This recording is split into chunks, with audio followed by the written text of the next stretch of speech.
प्रिय श्रोता बंधुओं नमस्कार। अब मैं आपको अगले भाग में लेकर चलता हूँ। चंचुला गुरु जी के चरणों में सर झुका करके रो रो कर कह रही है, हे गुरुदेव, हे ब्राह्मण देवता, आप ही हमारे माता हैं, आप ही हमारे पिता हैं, आप ही हमारे बंधु हैं, आप ही हमारे सखा हैं। अब किसी तरह भी हमारा उद्धार कीजिए, नहीं उद्धार करेंगे तो मैं यहाँ रो रो कर अपना प्राण त्याग दूंगी। ब्राह्मण देवता भोलेनाथ की कृपा समझ करके ब्राह्मणी को पकड़ कर ऊपर उठाया और बड़े प्रेम से बोले। फिर बोलने के पहले मैं भोले बाबा के एक बंधन करके अब आपको आगे कथा सुनाऊंगा।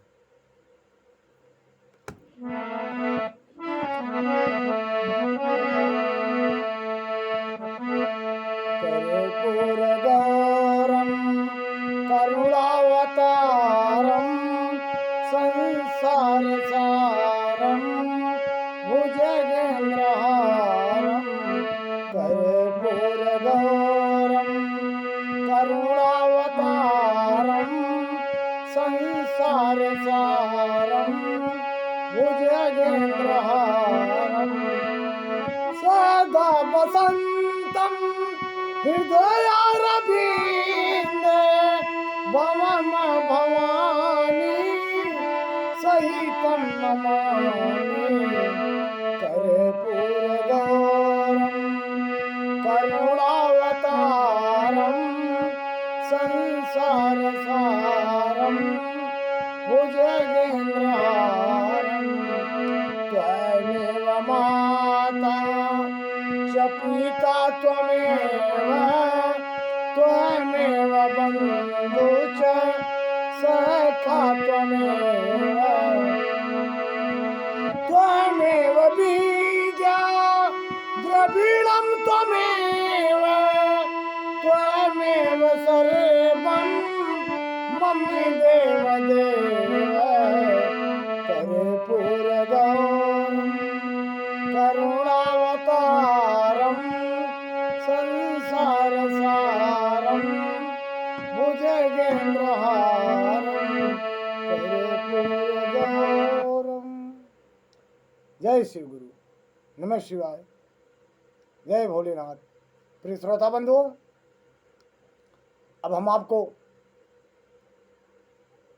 ब्राह्मण देवता की तरफ लेके चलते हैं, जहां ब्राह्मण देवता दयालु ब्राह्मण उस चंचुला नारी को ऊपर उठा करके प्रेम से बोलते हैं, हे नारी,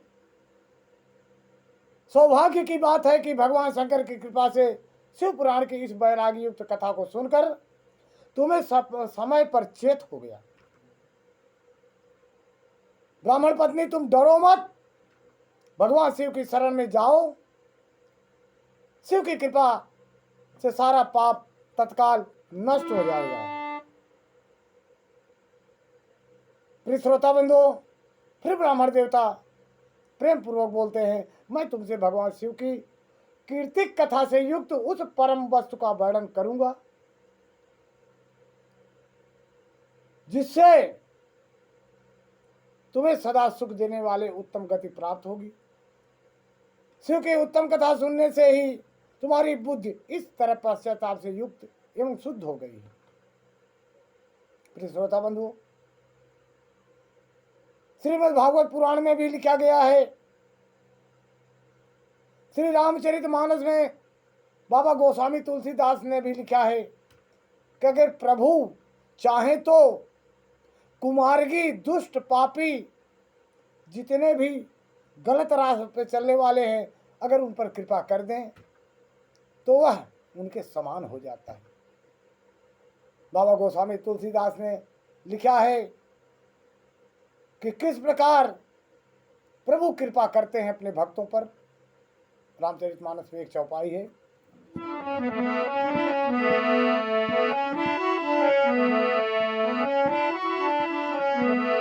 सोई जानहि सोई जानहि जेहि देहि जनाई जानहि तो मोहि होई जाई। यानी जिसको प्रभु जन्मा देते हैं वह जान लेता है, भक्ति कर लेता है, अपन जीवन की नैया पार कर लेता है। चंचला के हृदय में भी प्रभु की कृपा हो गई थी। वह अपने जीवन का उद्धार चाहती थी और गुरु जी के चरणों में अपने आप को समर्पण करके गुरु जी से निवेदन किया। गुरु जी ने सब कुछ समझाया, मन के विषयों में प्रत वैराग हो गया। पश्चाताप ही पाप करने वाले पापियों के लिए सबसे बड़ा प्रायश्चित है पुत्री। सत्पुरुषों ने सबके लिए पश्चाताप की ही समस्त पापों को शोधन बताया है। पश्चाताप से ही पापों की शुद्धि होती है। जो पश्चाताप करता है वही वास्तव में पापों का प्रायश्चित करके अपने जीवन को सदैव सुधार लेता है। प्रिय श्रोता बंधुओं, ब्राह्मण देवता फिर बोले, शुद्धि के लिए जैसे प्रायश्चित उपदेश किया है वह सब पश्चाताप से संपन्न हो जाता है। जो पुरुष विधि पूर्वक प्रायश्चित करके निर्भय हो जाता है पर अपने कुकर्म के लिए पश्चाताप नहीं करता, उसे प्रायः उत्तम गति नहीं प्राप्त होती। परंतु जिसे अपने गलत मार्ग पर, अपने पाप पर, अपने अत्याचार पर हृदय से यानी हार्दिक पश्चाताप नहीं होता, उसे कभी उद्धार नहीं होता। प्रिय श्रोता बंधुओं, ब्राह्मण देवता बोलते ही गए, इसमें संशय नहीं, इस शिव पुराण की कथा सुनने से जैसी बुद्धि चित्त होती है वैसी दूसरे उपाय से नहीं होती। जैसे दर्पण साफ करने से निर्मल हो जाता है, उसी प्रकार इस शिव पुराण की कथा से चित्त अत्यंत शुद्ध हो जाता है। इसमें संशय बिल्कुल नहीं है।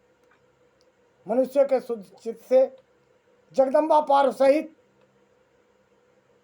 यानी जगदम्बा और पार्वती सहित भगवान शिव विराजमान रहते हैं। इससे वह विशुद्ध रूप से उस भक्त को पार कर देते हैं। मैया का भी वहाँ हाथ रहता है, भोलेनाथ की निगाहें रहती हैं, दोनों की कृपाएं रहती हैं। भक्त वत्सल है ही हैं शिव भोले, और मैया भी अपने भक्तों को सदैव उपकार ही करती है, इसलिए उनका उद्धार हो जाता है। लेकिन हृदय से, मन से, प्रेम से, श्रद्धा से, विश्वास से जब अपने आप को समर्पण कर देगा तभी, अन्यथा नहीं। शास्त्रोक्त मार्ग से इसकी आराधना अथवा सेवा करनी चाहिए। यह भवबंधन रूपी रोग का नाश करने वाली है। भगवान शिव की कथा को सुनकर फिर अपने हृदय में उसका मनन एवं निधि ध्यान करना चाहिए। इसे पूर्णतया चित्त शुद्धि हो जाती है। चित्त शुद्धि होने से महेश्वर की भक्ति अपने दोनों पुत्रों, महेश्वर के दो पुत्र हैं, ज्ञान और वैराग, यानी महेश्वर के दोनों पुत्रों ज्ञान और वैराग के साथ निश्चय ही प्रकट हो जाते हैं। तत्पश्चात महेश्वर के अनुग्रह से दिव्य मुक्ति प्राप्त होती है। प्रिय श्रोता बंधु, भोलेनाथ सदैव कृपालु हैं, कृपा के सागर हैं, दया के सागर हैं, भक्त वत्सल हैं, अपने भक्तों की सदा रक्षा करते हैं। आगे क्या होता है अगली कथा में आपको अगले भाग में सुनाऊंगा। तब तक के लिए नमस्कार, नमः शिवाय, जय शिव गुरु।